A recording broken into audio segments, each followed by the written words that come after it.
Pessoal, voltando a falar aqui sobre a Corte Internacional de Justiça, a decisão que saiu agora há pouco, o que ocorreu? Eles ordenaram que Israel tome todas as medidas para prevenir e punir atos de genocídio em Gaza.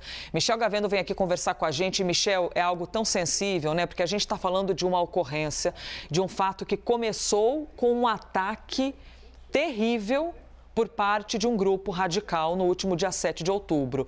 Israel, usando isso como legítima defesa, começou a defender-se. Porém, a medida dessa defesa é o que tem sido questionada, hein, Michel Gavendo? E agora essas acusações, inclusive, de genocídio. Isso, Elisa, e também acontece um dia antes do Dia Internacional do Holocausto. Amanhã é lembrado o dia em que o campo de concentração de Auschwitz foi liberado por tropas soviéticas no final da Segunda Guerra Mundial, durante o Holocausto, em que 6 milhões de judeus foram exterminados pelos nazistas. A Corte hoje tomou decisões e, de maneira surpreendente, não pediu a suspensão da ação militar de Israel na faixa de Gaza, mas rejeitou o pedido israelense de anulação da acusação feita pela África do Sul. A Corte fez algumas decisões e quase todas elas foram por 15 votos a 2. São os 17 juízes.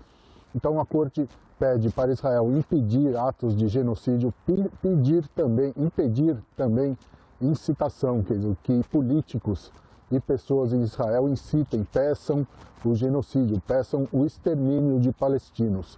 A Corte também pediu que Israel, ou ordenou que Israel, faça de tudo para impedir a catástrofe humanitária na faixa de Gaza e para facilitar a entrada de ajuda para os refugiados palestinos, civis que estão fugindo da guerra, que segundo a ONU já são quase 2 milhões. A maioria das pessoas em Gaza já perdeu suas casas ou tiveram que sair de suas residências. A Corte também exige que Israel apresente um relatório dentro de um mês, contando ou justificando as medidas que foram exigidas, o que Israel vai fazer em relação a essas medidas decididas pela Corte Internacional de Justiça.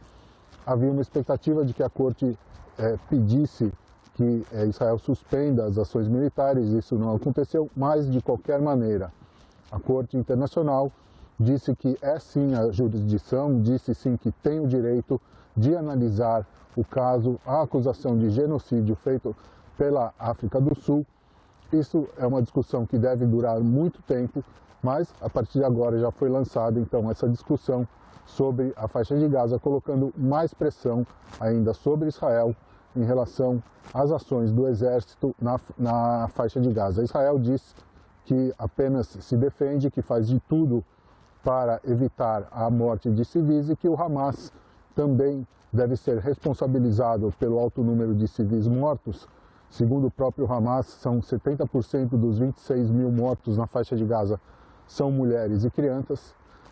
Israel afirma que o Hamas também é responsável porque, segundo Israel, o grupo palestino usa estruturas civis para montar bases de operações, esconderijos e a partir daí também organizar ataques contra civis e militares de Israel. Elisa. Que acaba de ser apresentada, acaba de ser divulgada, tá aí, ó. Essa imagem, pessoal, é de instantes atrás, tá? Todos os integrantes da corte, no momento em que estavam analisando essa acusação que veio por parte da África do Sul, a acusação de genocídio dos israelenses no território de Gaza. O que é interessante, né, Michel, a gente lembrar que essa decisão não configura exatamente que estamos reconhecendo que Israel cometeu o crime de genocídio. Isso é só no fim de todo o julgamento. Essa é uma etapa do julgamento. E, por favor, Michel, me corrija se eu estiver, inclusive, fazendo aqui alguma ressalva equivocada. O que eles dizem é que tudo o que está acontecendo significa um risco plausível de danos irreversíveis para o território onde estão os palestinos. Eles não estão exatamente determinando ainda 100% que tudo o que aconteceu de Israel em relação a Gaza é considerado genocídio. É isso, é uma etapa do processo. Sim, eles dizem que há indícios e que há jurisdição para o debate se houve o genocídio. Isso quer dizer o quê? A intenção de Israel de exterminar um grupo étnico, que é o grupo palestino na faixa de Gaza. Isso é o que a corte diz, que há indícios de que há atos que podem configurar e que essa corte ela tem o direito, ou seja, ela é a corte que tem a jurisdição, que tem a capacidade para fazer esse debate e para julgar esse caso. Não significa que a corte determinou já que há genocídio ou não. É uma linguagem jurídica, é uma linguagem que deixa aberta a possibilidade de julgamento de Israel por genocídio, porque a maioria dos itens julgados hoje ou determinados hoje teve a maioria absoluta dos juízes, 15-2, apenas um item teve 16 votos contra 1.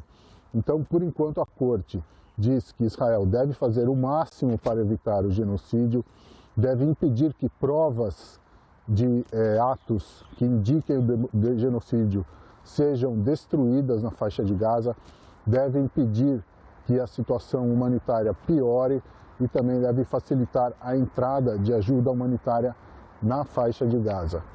É uma decisão política, uma decisão jurídica. A África do Sul apresentou esse caso, tem apoio de outros países, inclusive do Brasil.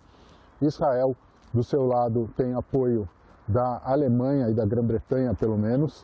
E, a partir de agora, vai ser uma longa discussão, um longo debate político e jurídico se houve intenção, ou se há ainda a intenção de Israel de exterminar o povo palestino na faixa de Gaza. Elisa. Michel Gavendo, que decisão, hein? Que momento, e vai gerar muito debate, lógico, porque diz respeito às questões humanitárias e que gera muita divergência em muita gente. Obrigada, Michel Gavendo. Se um lado mata 1.000 pessoas, vou deixar aqui uma provocação, mata 1.000 pessoas, deve ocorrer uma vingança? Se ocorre, qual é o tamanho dessa resposta, vou tirar vingança de palavra, dessa punição, né? A resposta do direito de defender-se é matar outras 1.000? É matar outras 10.000? Esse debate é muito sensível e com toda certeza você vai acompanhar durante toda esta sexta-feira.